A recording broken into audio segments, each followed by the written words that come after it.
नमस्कार। बड़े दिनों बाद विवेक की गहरी सोच में आपका स्वागत है। थोड़ा बिजी चल रहा था मैं, और आज का टॉपिक बहुत इंटरेस्टिंग है और बहुत जेनरिक है and definitely it will help specially the Delhi resident. शायद ये बाहर के लिए भी लागू होगा, लेकिन ऑनेस्टली स्पीकिंग जो मेरा डेटाबेस है, जो मेरा वो दिल्ली का है। तो दिल्ली के बाहर वाले कॉन्सेप्ट को समझ सकते हैं, उनके काम का है कि नहीं है वो खुद सोच सकते हैं। और कॉन्सेप्ट ये है कि रेजिडेंशियल फ्लोर प्रॉपर्टी में इन्वेस्टमेंट के लिए खरीदना इज ए कंप्लीटली बेवकूफ आइडिया थॉट। तो अब समझिए। देखिए, स्पेशली दिल्ली में आजकल एक बड़ी हवा चल रही है। आजकल ही पिछले 15 साल से, तो 15 साल पहले शायद एक रूल आया था दिल्ली में, जिसमें 4th फ्लोर बनाना भी अलाउड हो गया था with the condition of the height of the मकान। तो तब से पूरी दिल्ली में आपको नजर आएंगे बिल्डर फ्लोर, जिनको हम कहते हैं, जिसमें नीचे पार्किंग होती है और उसके ऊपर 1, 2, 3, 4 फ्लोर बनाए जाते हैं। थोड़ी हाइट कम रहती है। आई थिंक टोटल जो हाइट अलाउड होती है वो I am trying to think 15 meter है, 16 मीटर है। लेकिन तो आपको पूरी दिल्ली में नजर आएंगे। जो इन वीडियो को सुन रहे हैं उन्होंने जरूर देखे होंगे पार्किंग प्लस 4 फ्लोर बहुत बन रहे हैं। और जनरली स्पीकिंग जो इस तरह से मकान बहुत बने हैं पूरे रोहिणी में, दिल्ली की हर कॉलोनी में जहां पर भी प्लॉट सिस्टम होता है अदर देन अपार्टमेंट्स, तो जिनके पुराने मकान थे सबका ये पार्किंग प्लस 4 बनने लगा। जो लोग पहले 2.5 फ्लोर में रहा करते थे, ग्राउंड फर्स्ट सेकंड में रहा करते थे, खुद से बना रहे हैं, बिल्डर को दे रहे हैं। बिल्डर 1 फ्लोर ले लेता है, आपको पूरा मकान बना के दे देता है, और जो 1 फ्लोर बिल्डर लेता है वो बेच के अपनी इनकम कर लेता है। That is the usual model, right. I am sure many Delhiites would be able to connect with this. और भाई मैंने कहा दिल्ली के बाहर ये मॉडल है नहीं है, भगवान जाने। मुद्दे की बात क्या है फिर? अब हो क्या रहा है, एक अजीब सी चीज चल पड़ी है पिछले 1 साल से। तो मैं आपको एक राउंड फिगर के हिसाब से समझाऊंगा। एक 100 गज का प्लॉट, जो दिल्ली के लिए बहुत बड़ी चीज है, एक अच्छे पॉश कॉलोनी में लाइक पीतमपुरा जहां मैं रहता हूँ, एक 100 गज का प्लॉट तकरीबन 4.2 to 4.3 करोड़ रुपीज का है एज ऑफ टुडे। 4.5 करोड़ भी मांग सकते हैं ओनर। उसको बनाने में एक टिपिकल बिल्डर को आराम से 1.3 1.4 करोड़ रुपए खर्च हो जाते हैं। विच मीन जो उसकी टोटल कॉस्टिंग रहेगी बनाने की, अगर किसी बिल्डर ने पूरा प्लॉट खरीदा, 1.5 साल में वो बनाएगा, और उसकी लागत प्लस हम इंटरेस्ट को जोड़ लें तो मरे से मरा उनके पास एक 6 करोड़ की टोटल कॉस्ट है। और फिर वो चारों फ्लोर को अराउंड 1.6 करोड़ के आसपास बेच देता है। सो टोटल 6.4 करोड़ उनको मिलेंगे। और वो जो 40 लाख है वो एक तरह से नेट प्रॉफिट हो गया। इंटरेस्ट कॉस्ट हमने पहले ऐड कर ली थी 6 करोड़ में, और ये उसका नेट प्रॉफिट हो गया। तो ये एक टिपिकल कैलकुलेशन है इस समय दिल्ली में।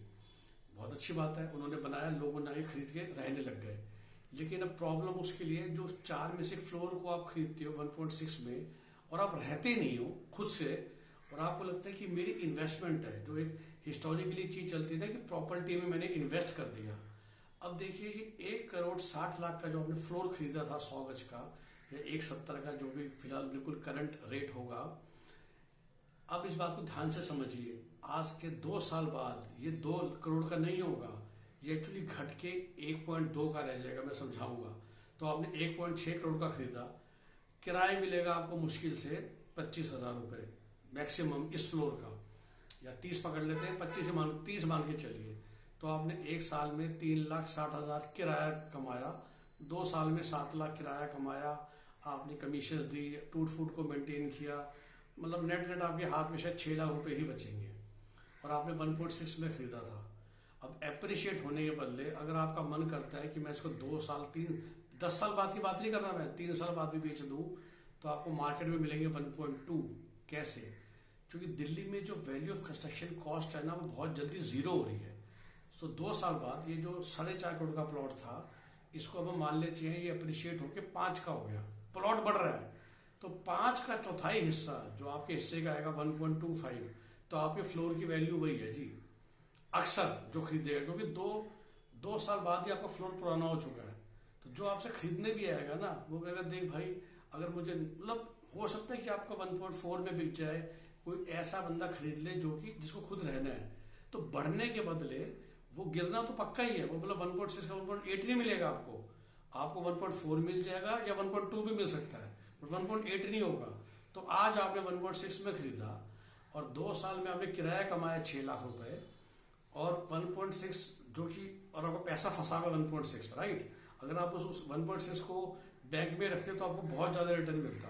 तो प्रॉपर्टी में लोग हमेशा सोचते हैं कि दो तरह के रिटर्न होते हैं, एक किराए का रिटर्न और एक एप्रिसिएशन का। But this floor will actually depreciate. Similarly आप एक रोहिणी की सोसाइटी में फ्लैट खरीदते हैं तो देखिए फ्लैट क्योंकि ना एक इंडिपेंडेंट आइडेंटिटी है। तो आज आपने अगर 2 का खरीदा तो 2 साल बाद फिर भी शायद वो 2.30 का बीत जाएगा। लेकिन बिल्डर फ्लोर में लॉजिक बिल्कुल नहीं चलता।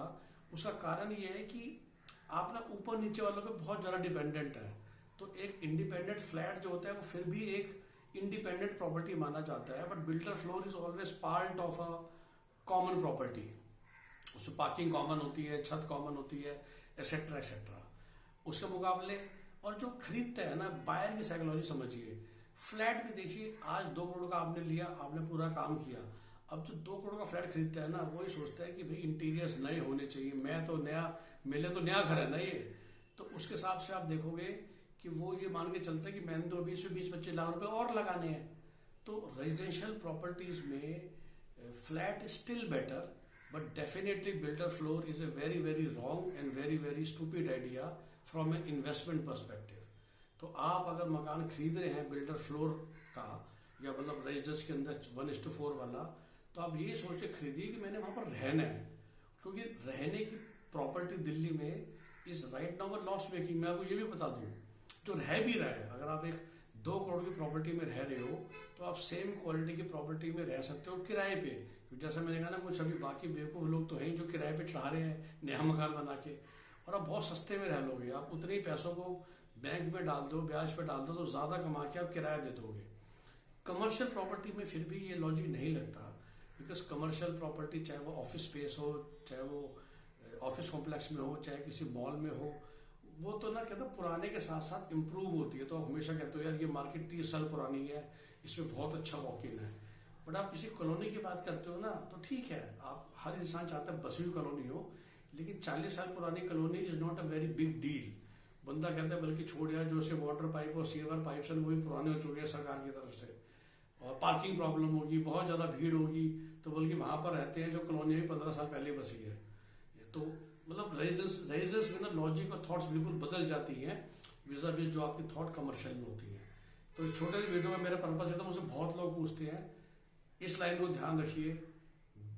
रेजिडेंस में एक फ्लोर खरीदना इन्वेस्टमेंट पर्पज से is a completely useless activity, और वो साबित है। तो मैं कहना हमारे यहाँ मेरे घर के आसपास में देखो 100 गज का पुरानी बिल्डिंग बनी हुई है 4 फ्लोर की, तो उसमें जब आप बाजार में बेचना चाहते हो तो आपको 1.1 से ऊपर नहीं मिलता, because you are actually getting plot cost. की प्लॉट अगर इसे में 4.5 का है तो खरीदने वाला कहता है भाई आपका मकान जो मैं ले रहा हूँ ना, वो तो बस प्लॉट डिवाइड बाय 4 है, क्योंकि इसकी जो असली कीमत तो तभी मिलेगी जब ये चारों बिकेंगे और प्लॉट पे कोई नया घर बनेगा। और नया 1.6 का सोचे बिक रहा है। और ये जो पुराने होने की मेंटेलिटी है ना, वो 2-3 साल में पुराना हो रहा है, जो जमाने में 20 साल में होता था। मैं दिल्ली की बात कर रहा हूँ खासकर। तो दिल्ली का जो बायर है, जब वो निकलता है घर खरीदने के लिए, स्पेशली वो जो फिर हायर सेगमेंट में चला जाता है, लेकिन सेगमेंट का भी फर्क है। लोअर सेगमेंट में स्टिल ये चीज एप्लीकेबल है, फिर भी उतनी नहीं है। मतलब मैं बहुत कॉलोनी का नाम ले रहा हूँ, सेक्टर 24 रोहिणी में 60 मीटर का फ्लोर जो 2 साल पहले ही बना था, वो 50 लाख का मिल रहा है। उसके बगल वाला फ्लोर जो बिल्डिंग अभी अभी बनी है, वो आपको 65 लाख में मिल रही है। तो 15 लाख रुपए, और जो पुराना बना हुआ है वो भी मार्बल फ्लोर, मतलब सब कुछ नया ही तो था, 2 साल पहले तो बना है। तो it is as good as new for all practical purpose, but from a psychological purpose. मतलब एक नया कस्टमर, जो नया बंदा वहां रहने आ रहा है, वो 75 में रह के खुश है, 60 में नहीं। क्योंकि उसको लगता है कि 75 वाला ना अभी अभी नया बना है, मैं इस पे जाके पहली बार रह रहा हूँ। 60 वाले में ना जो रहने आने वाला है ना, उसकी इमोशनल लगता है उसको कि मैं पुराने मकान मैंने खरीदा है। और लोग इस बात के 20% प्रीमियम देने को तैयार है। अब चूंकि ये मार्केट चल रही है, चूंकि साइकोलॉजी ऐसे चल रही है, तो इससे सलाह उन लोगों के वो है जो फ्लोर ये सोच के खरीद रहे हैं कि मैं इसको खरीद के किराए पे चढ़ा दूंगा। वो बिल्कुल यूजलेस एक्टिविटी है। मैंने वही कहा ना कि नया तो फिर भी बिक जाएगा, 3 साल पुराना फ्लोर होते हैं फिर वो कहीं बिकने लायक नहीं है, फिर वो आपको जिंदगी भर खुद रहना है, तब तो ठीक है। तो इस चीज का बहुत ध्यान रखिए और सोच समझ के अपनी फाइनेंशियल प्लानिंग, फाइनेंशियल स्ट्रेटजीज बनाइए। और वैसे फ्रॉम अ प्योर बनिया ब्याज पर्सपेक्टिव तो दिल्ली में इस समय रेजिडेंस पे इतना कम किराया मिल रहा है और अप्रिशिएशन इतनी कम हो रही है कि किसी का अपना मकान भी है तो अगर आप उसको बेच के किराए पे रहोगे तो you will be in far more profit. I understand कि एक इमोशनल एंगल होता है, एक इंडिया में लोग सोचते हैं कि घर की छत है। मैंने बुक में भी लिखा था अपनी बहुत लंबा टॉपिक आज से 12 साल पहले ही regarding property for living and property for rent, उसको भी आप पढ़ सकते हैं मेरी book be the C of your life. But मोटा मोटी अगर मैं इसी वीडियो में बताऊं, आप ठीक से कैलकुलेशन करेंगे so it is actually loss making from any perspective to buy a house in a place like Delhi. You can always live on rent. अगर आपको वो इमोशन एंगल है कि एक छत होनी चाहिए आड़े वक्त के लिए, बुरे वक्त के लिए, रेनी डे के लिए, तो ये सिंपल सा फ्लैट आप कुंडली में खरीद लीजिए 40 लाख रुपए का और बाकी पैसों से आप किराए पे रहिए तो भी आप नेट नेट बहुत प्रॉफिट में होंगे। अगर आप 2 करोड़ में रहने वाले से मैं कह रहा हूँ, आप 2 करोड़ में खर्च करके दिल्ली में रहने वाले हैं, उसी 2 करोड़ में से 50 लाख से आप कुंडली में फ्लैट ले लीजिए फॉर योर लाइफ टाइम छत। बाकी 1.5 करोड़ रुपए में से आप ब्याज पे पैसा चढ़ाइए, मतलब बैंक में भी रखोगे, जो ब्याज मिलेगा उसे आप किराए पे रह सकते हो उसी 2 करोड़ के फ्लोर पे, and you will still have money per month in your bank account. तो ये एक पूरी कैलकुलेशन है।